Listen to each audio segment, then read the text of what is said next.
right, so we are starting with DBG 5.29, which is right where we left off from class yesterday at the end of 5.28. These three chapters that we've been working on over the last couple of days really work together. So 5.27 is Ambiorix's first argument to the Romans, basically the common stuff that they shouted over the walls saying, hey, we have common stuff to talk about. Those were the common things that Ambiorix wanted to say. Mainly that the Gauls were creating a common plan to eradicate the Romans and take over their common freedom again. That Ambiorix himself didn't like that plan because he's a good friend of Caesar's, and Caesar's done really nice things. But all of his people wanted to join in with the other Gauls, so he kind of went along with it of his own accord. Oh, by the way, also there are Germans crossing the Rhine who are joining up with the Gauls, so be warned because everyone is coming to get you. Then the two messengers that we had went and announced this stuff to the legates who are Cotta and Sabinus, to the tribunes of the military, and to the centurions of the first order, who are all make up one council of like the highest ranked people within the legion. So they announced this information to those folks in that council, and the council in 5.28 says basically in agreement with Cotta that they shouldn't really do anything because they shouldn't trust an enemy, and they will be safe if they stay within the fortified walls of their winter camps. I mean, heck, they just defeated Ambiorix's first attack, so they should be able to defeat anyone else. They have no lacking of food. Might as well stay camped up there until more help can arrive from other nearby legions or from Caesar himself.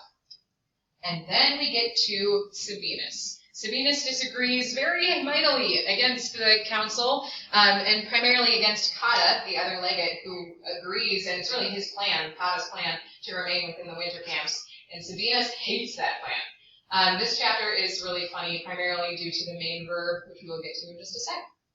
So, let's get started. Contra ea. Ea is neuter, plural, so against these things. The things that the council just said, like stay within the winter camp, don't be too hasty, don't be too rash, don't put too much stock in what an enemy says. Against these things, Titurius, who, as we well know, is also known as Quintus Titurius Sabinus, the other legate. Make this work. Here we go. Against these things, Titurius Climatabat was shouting. And Climatabat isn't just Clamabat. Climatabat, it has the connotations of shouting in chaos again and again. So like repeatedly shouting. Notice that's much more aggressive than he just was saying or he was considering.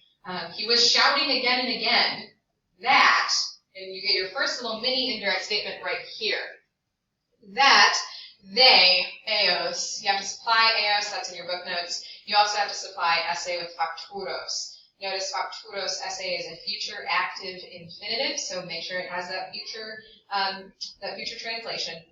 So against these things, Sabinus was shouting again and again that they would do these things, Sero, too late.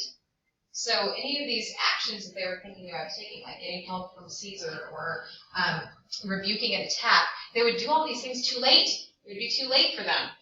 Cum, when the maiores manus, when the larger hand of the enemies, or you can even take manus as band, when a larger band of enemies had come together with Germans having been added. So he's shouting, like, we're going to do these things too late. That they would do these things too late when the larger band of enemies, meaning the Gauls, came together with Germans having been added, or when aliquid calamitatis, when some disaster would be received in the nearest winter camps. So he's basically saying, disaster will come to us sooner than we would be able to get away. Good. That's the first thing that Sabinus shouts. You should probably use your sheet that I gave you in class today that has the 11 kind of 14 things that Sabinus says, because he shouts a lot of things to the council in this chapter. These both are cum circumstantial clauses. These things would be done too late when all of this stuff was already happening. So when the greater band of enemies came together with the Germans having been added, or when some disaster had been received in the nearest winter camps. Now, for all of these indirect statements, we want to go back up to Kalamatabat. So he was shouting again and again that the Brewem Occasianum, subject accusative number 2, that the time, Occasianum, was short, Brewem. The time of consulendi, the time of consulting together, was short. So, we don't have enough time. This is all happening too quickly. The enemies are joining up with the Germans. We can't talk about this forever. And he was shouting again and again that, arbitrary, that he was thinking, and then we get into a nested indirect statement. I know you love those. So he was shouting that he was thinking that Caesar had set out into Italy, and he was shouting that he was thinking that otherwise Caesar hadn't set out into Italy. The Carnutes would not have seized a plan of killing Tuscetius. Remember who Tuscetius is? Tuscetius is that friend of Caesar's who Caesar makes the king of the Carnutes, and the Carnutes rise up against him and kill him. So, Sabinus is saying, if Caesar hadn't set out into Italy, I think he has, but if he hadn't set out into Italy, then otherwise the Carnutes would not have seized a plan of killing Tuscetius. They wouldn't kill his close friend if Caesar was around. And the Eubrones would not have come, right, Nequa, would not have come to our camps with such contempt for us, with such anger towards us, if Caesar, that guy, if Caesar had been present. So, the third thing that he says, well, he says that he thinks. And then you get those 3 nested indirect statements. He says that he thinks Caesar has set out into Italy, otherwise the Carnutes wouldn't have made a plan of killing Tuscetius, and otherwise the Eubrones, if Caesar had been present, would not have come to the camps with such anger towards us. By the way, why does he say all that stuff? Mainly that Caesar's not going to bring help. We have no chance of bringing help, so we have to take matters into our own hands. All right, then we're back to Kalamatabat. He was shouting again and again that the enemy was not the instigator, auctorem, or the actor. The enemy was not the actor, but that he himself, let's say, that he himself was watching this thing. So remember one of the things that the council says? They say, hey, we shouldn't act too rashly because we shouldn't put too much stock in what the enemy says. And Sabinus says, well, I'm not saying this stuff because the enemy was the instigator in my thoughts. No, I'm looking at the situation myself. But he himself was looking at this situation. He was shouting again and again that the Rhine was nearby. So if the Germans are crossing the Rhine, we're going to be in trouble. He was shouting again and again that the death of Ariovistus and our previous victories, so the death of Ariovistus and our previous victories were for the great grieving, or for the great sadness for the Germans.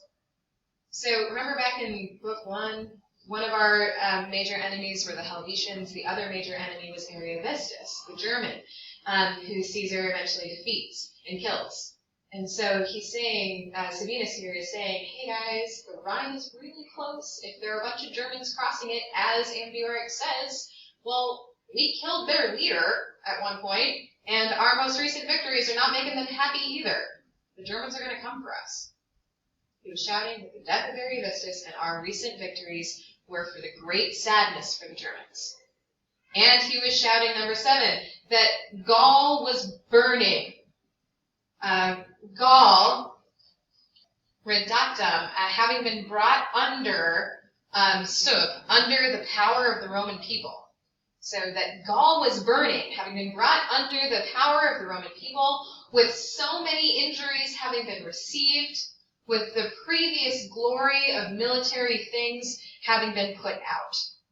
So basically, the anger among the Gauls is coming. Right? The Germans are already mad at us because we killed Ariovistus and we've been winning.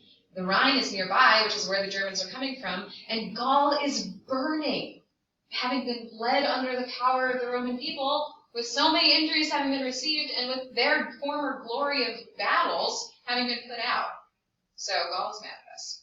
Germans are mad at us, and we don't have time to sit here and consider other options. We gotta move. Gotta get out of here. Right?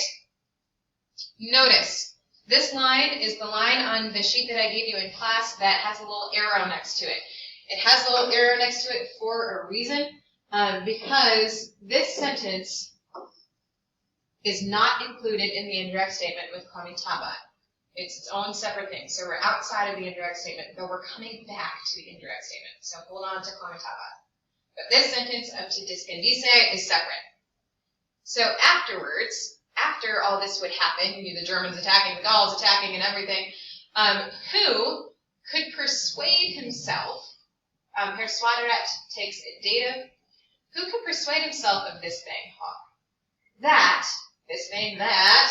Ambiorix would come down to this, Ambiorix would come down without a certain thing, or without certainty, to this kind of plan.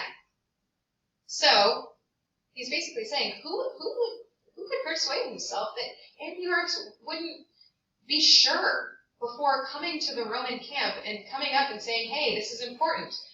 Basically, we should trust Ambiorix, because what kind of idiot would come to the Roman camp without being positive of these things? What guy would lie?